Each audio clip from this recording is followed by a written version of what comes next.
नमस्कार, आप देख रहे हैं गांव की दुनिया और आपके साथ हूं मैं जयती मिश्रा।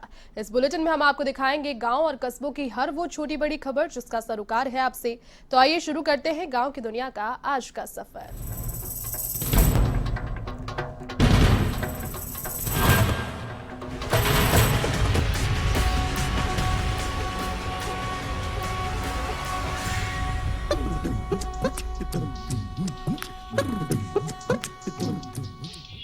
मुख्यमंत्री अशोक गहलोत ने प्रदेश की जनता के साथ वेबिनार के माध्यम से संवाद स्थापित किया। इस दौरान महिलाओं को उनके लिए चलाए जा रहे विशेष अभियान आवास को लेकर भी मुख्यमंत्री ने बात की। सिरोही के माउंट आबू से भी कई महिलाएं इस वेबिनार में उनके साथ जुड़ी, जिनसे मुख्यमंत्री गहलोत के साथ महिला और बाल विकास मंत्री ममता भूपेश ने भी संवाद किया। इस दौरान उन्होंने उनके अधिकारों के बारे में उन्हें जानकारी दी। मुख्यमंत्री के इस वेबिनार का उद्देश्य प्रदेश की जनता के साथ संवाद स्थापित करना और महिलाओं तथा बच्चियों को सकारात्मक संवाद के जरिए अधिकारों की जानकारी देना और भय मुक्त करना। माउंट आबू के लोगों ने भी मुख्यमंत्री के साथ इस संवाद कार्यक्रम में बढ़ चढ़कर हिस्सा लिया और इस पहल की सराहना की।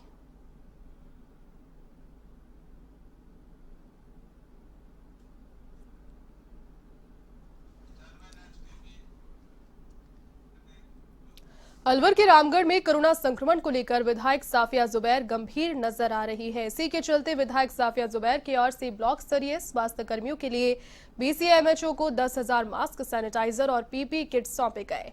इस मौके पर विधायक ने लोगों से सावधानी बरतने की अपील की।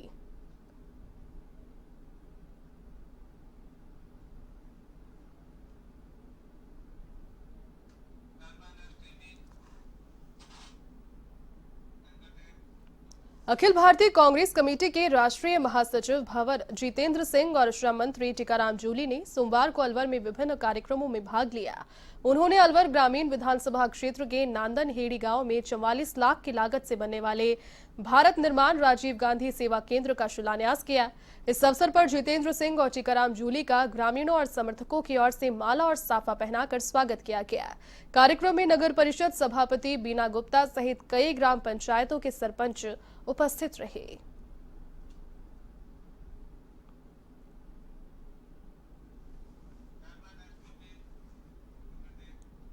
प्रदेश में पंचायत राज चुनाव के तहत सोमवार को नामांकन का अंतिम दिन रहा। हालांकि कई जिलों में भाजपा कांग्रेस दोनों ही पार्टियों के प्रत्याशियों की सूची जारी नहीं की गई। इसके चलते कई जगहों पर पार्टी के खिलाफ विरोधाभास भी देखा गया। तो वहीं सोमवार को बड़ी संख्या में प्रत्याशियों ने अपना नामांकन दाखिल किया। आपको बता दें कि 21 जिलों में जिला परिषद और पंचायत समिति सदस्यों के लिए चुनावी प्रक्रिया शुरू हो चुकी है। मंगलवार को नामांकन पत्रों की समीक्षा की जाएगी। तो वहीं 11 नवंबर को दोपहर 3 बजे तक नाम वापसी का समय है। 8 दिसंबर को परिणाम के बाद 10 दिसंबर को प्रधान और जिला प्रमुख के चुनाव होंगे। फिलहाल आप अपनी टेलीविजन स्क्रीन पर देख पा रहे हैं पाली के सोजत, परबतसर, बाली, भीम से नामांकन की तस्वीरें।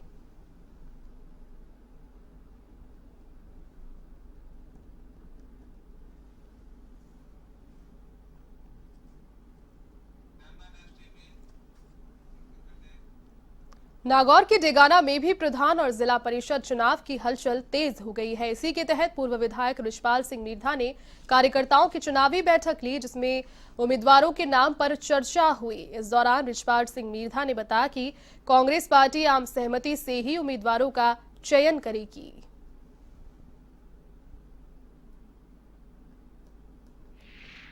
जो निष्ठावान, टिकाऊ और जिताऊ, उनको कांग्रेस पार्टी का सिंबल देंगे। जो कांग्रेस के प्रति वफादार हैं उनको टिकट देंगे। राजस्थान में भी कांग्रेस का राज है और राजस्थान के मुख्यमंत्री जी ने जो कांग्रेस शासन के 2 साल में, अब करीब इस दिसंबर में 2 वर्ष का समय पूरा हो जाएगा, और उस कार्यकाल में जो काम किए हैं, कोविड को लेकर जो योजनाएं चलाई है, अब की बार जो एमएलए लेट था वो पूरा का पूरा कोविड में खर्च कर दिया गया है, सभी एमएलए की सहमति लेकर। और अब जो पंचायत राज के चुनाव है, तो वैसे ही नागौर जिला कांग्रेस का हमेशा गढ़ रहा है। खबर अब टोंक के देवली से, जहां पंचायत समिति सदस्य चुनाव को लेकर नामांकन के अंतिम दिन प्रत्याशियों की भीड़ उमड़ पड़ी। इस अवसर पर प्रत्याशियों के समर्थकों में खासा उत्साह दिखाई दिया। इस दौरान एसडीएम कार्यालय में कोरोना गाइडलाइंस की पालना के लिए अतिरिक्त पुलिस जाब्ता भी तैनात रहा। हालांकि भीड़ अधिक होने के चलते सोशल डिस्टेंसिंग की पालना यहां नहीं हो पाई।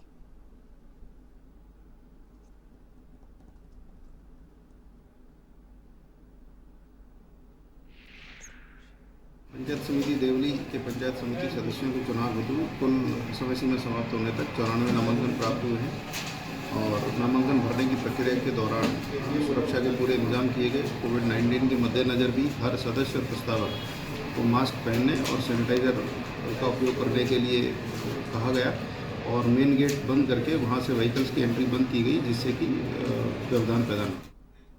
अब खबर झालावाड़ के डग क्षेत्र से है, जहां पंचायत राज चुनाव नामांकन के अंतिम दिन प्रत्याशियों की भारी भीड़ उमड़ी तो वहीं प्रत्याशियों के समर्थकों में भारी उत्साह दिखाई दिया, लेकिन भीड़ अधिक होने के चलते कोरोना गाइडलाइंस की धज्जियां उड़ाई गई।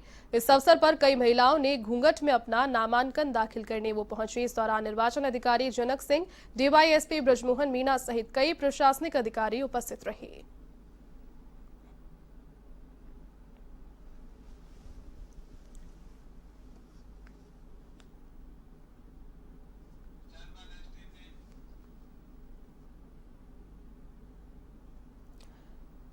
अब खबर बाड़मेर की समदड़ी से, जहां पंचायत समिति सदस्य चुनाव को लेकर अंतिम दिन प्रत्याशियों ने नामांकन दाखिल किए, जिस दौरान प्रत्याशियों के समर्थकों में खासा उत्साह दिखाई दिया।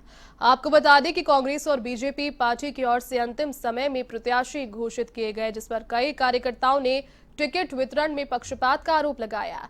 तो वहीं आरएलपी ने भी अपने प्रत्याशी को मैदान में उतारा। तो वहीं सत्ताराम देवासी ने कहा कि हमारी पार्टी किसानों की हितैषी है।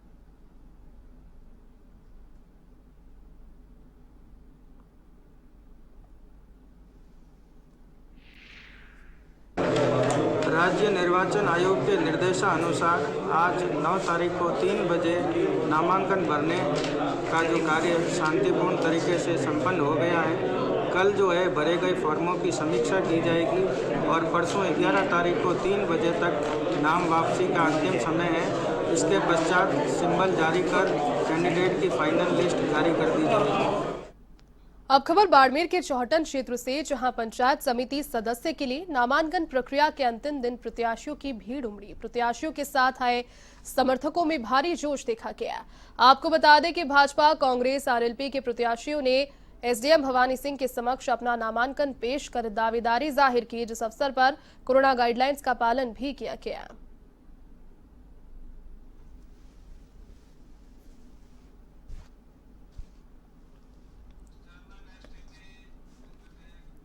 अब खबर चूरू के सुजानगढ़ से है, जहां 24 नवंबर को होने वाले चुनाव में नामांकन दाखिल करने के अंतिम दिन गहलोत सरकार में मंत्री मास्टर भंवरलाल मेघवाल की पत्नी केसर देवी ने शोभासर से अपनी दावेदारी जताई है। इस दौरान केसर मेघवाल ने अपना नामांकन निर्वाचन अधिकारी धर्मराज गुर्जर के समक्ष प्रस्तुत किया।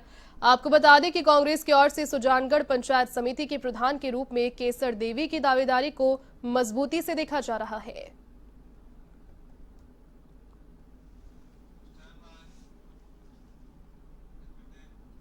मकराना उपखंड कार्यालय में पंचायत राज संस्थाओं के चुनाव को लेकर अंतिम दिन प्रत्याशियों ने उपखंड अधिकारी के समक्ष अपने नामांकन दाखिल किए। इस दौरान कोरोना गाइडलाइंस का भी ख्याल रखा गया। आपको बता दें कि मकराना पंचायत समिति के 25 पंचायत समिति सदस्यों के चुनाव होने हैं, जिसमें 1,84,516 मतदाता अपने मताधिकार का प्रयोग करेंगे।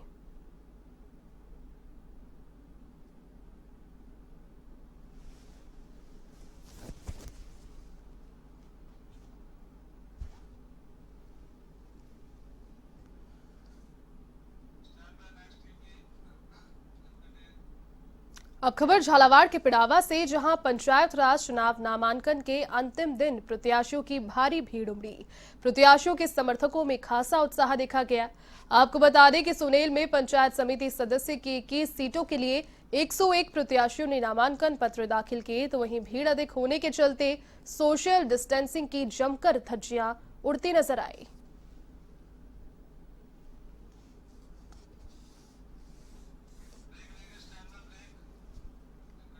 आबू रोड क्षेत्र से, जहां नगरपालिका चुनावों को लेकर भाजपा कार्यकर्ताओं की बैठक हुई, जिसमें भाजपा कार्यकर्ताओं का गुस्सा फूट पड़ा और चुनावों में पार्षद बनकर पैसे लेने की बात सामने आई। कार्यकर्ताओं ने भाजपा पार्षदों पर पैसे लेकर वोट देने का आरोप लगाया। साथ ही कार्यकर्ताओं ने पैसे लेकर वोट देने वाले लोगों को टिकट नहीं देने की मांग की। इस दौरान भाजपा जिलाध्यक्ष नारायण पुरोहित, पूर्व पालिका अध्यक्ष सुरेश सिंदल, भाजपा पदाधिकारी और कार्यकर्ता मौजूद रहे।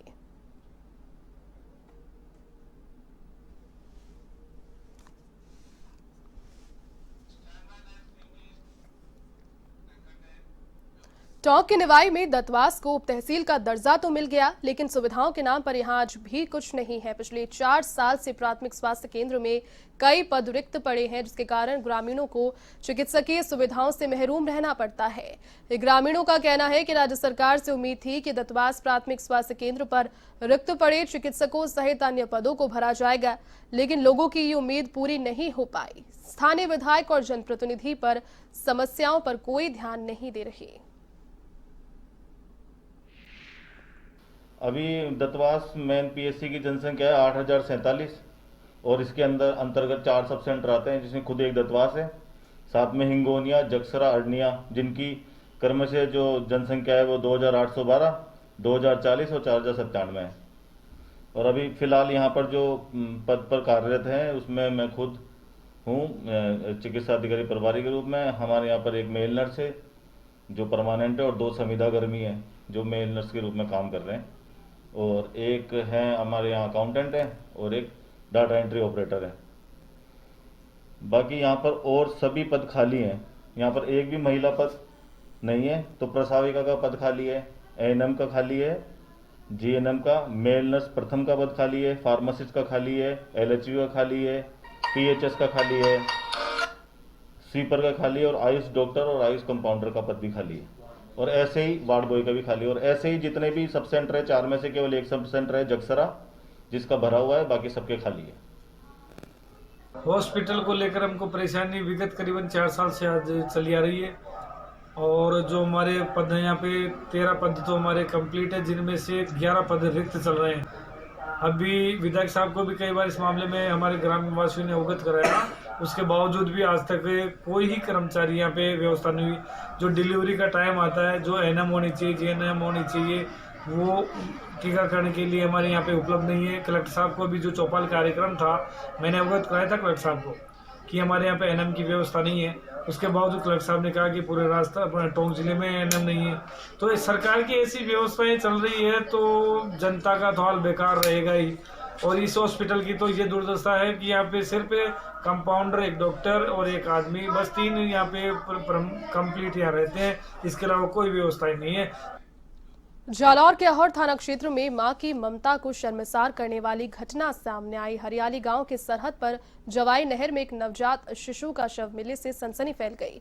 ग्रामीणों ने पुलिस को इसकी सूचना दी, जिस पर अहौर पुलिस से थाना एएसआई पिमरा में जाब्ता मौके पर पहुंचे और नवजात के शव को कब्जे में लेकर हॉस्पिटल लाया गया, जहां पोस्टमार्टम रिपोर्ट में सामने आया कि पानी में डूबने से नवजात की मौत हुई है। तो वहीं पुलिस ने नवजात के परिजनों का पता लगाना शुरू कर दिया है।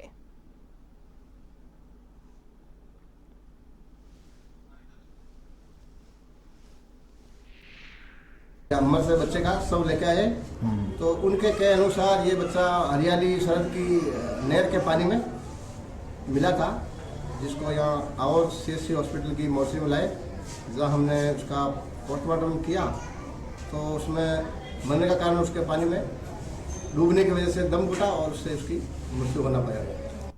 अब खबर बूंदी के कापरेन से है, जहां ट्रेन की चपेट में आने से एक युवक की मौत हो गई। घटना बाझड़ली फाटक के पास की है, जहां एक युवक ट्रेन की चपेट में आ गया, जिससे उसकी मौके पर ही दर्दनाक मौत हो गई।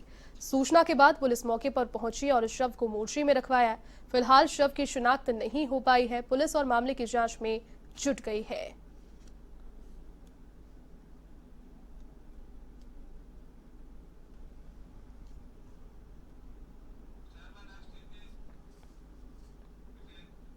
अब खबर बांसवाड़ा के कुशलगढ़ से है, जहां पुलिस पर पथराव का मामला सामने आया। दरअसल खेटाबारी चौकड़ी पर भीड़ जमा होने और आपसी विवाद के चलते पुलिस मौके पर पहुंची, जहां लोगों ने पुलिस पर पथराव किया। इस दौरान पुलिस के वाहन क्षतिग्रस्त हो गए, साथ ही हेड कांस्टेबल सहित 3 पुलिसकर्मी घायल भी इसमें हो गए।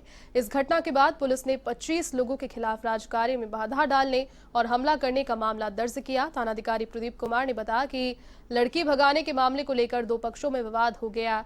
सूचना मिलने पर पुलिस भी मौके पर पहुंची और शांति भंग के आरोप में 5 लोगों को गिरफ्तार कर थाने ले जाने लगी, लेकिन इसी दौरान दोनों पक्षों ने पुलिस पर पथराव यहां कर दिया। इस दौरान 5 आरोपी मौके से फरार हो गए, तो वहीं पुलिस के 3 जवान इसमें घायल भी हुए, जिन्हें अस्पताल में भर्ती कराया गया है। पुलिस ने मामला दर्ज कर मामले में जांच प्रारंभ कर दी।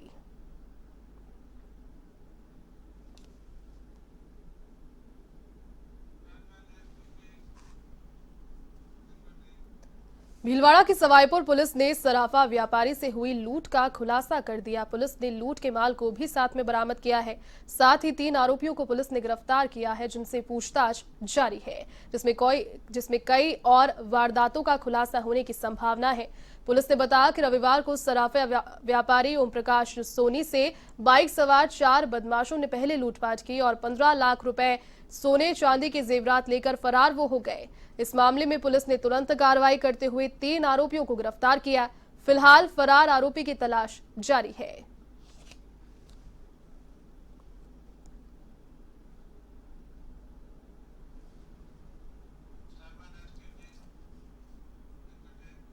अब खबर दौसा के लालसोट क्षेत्र से, जहां पर पुलिस ने अवैध बजरी परिवहन पर बड़ी कार्रवाई की। जिला कलेक्टर पीयूष समरिया के निर्देश पर लालसोट थाना प्रभारी राजवीर सिंह राठौर ने मैं जाब्ता अभियान चलाया। इसी के तहत अभयपुरा से बजरी से भरी 6 ट्रॉली और सवाई माधोपुर रोड से 2 ट्रक जब्त किए गए। पुलिस की कार्रवाई में बाधा डालने पर 5 लोगों को गिरफ्तार भी किया गया।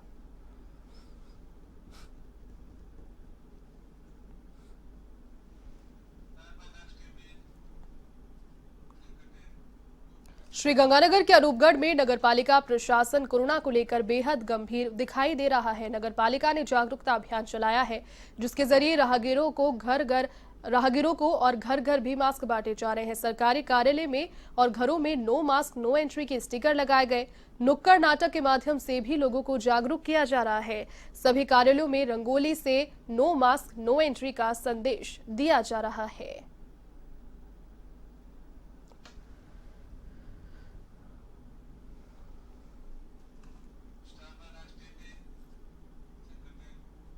बूंदी के बालचंदपाड़ा के आयुर्वेदिक चिकित्सालय में 5 दिवसीय निशुल्क पंचकर्म चिकित्सा शिविर का शुभारंभ हुआ। भ्रष्टाचार निरोधक ब्यूरो के उपाधीक्षक तरुणकांत सोमानी ने दीप प्रज्वलित कर शिविर का शुभारंभ किया। इस अवसर पर भामाशाह, रोहित पाटौदी, गोपाल सोनी और घनश्याम जोशी को प्रशस्ति पत्र देकर सम्मानित किया गया।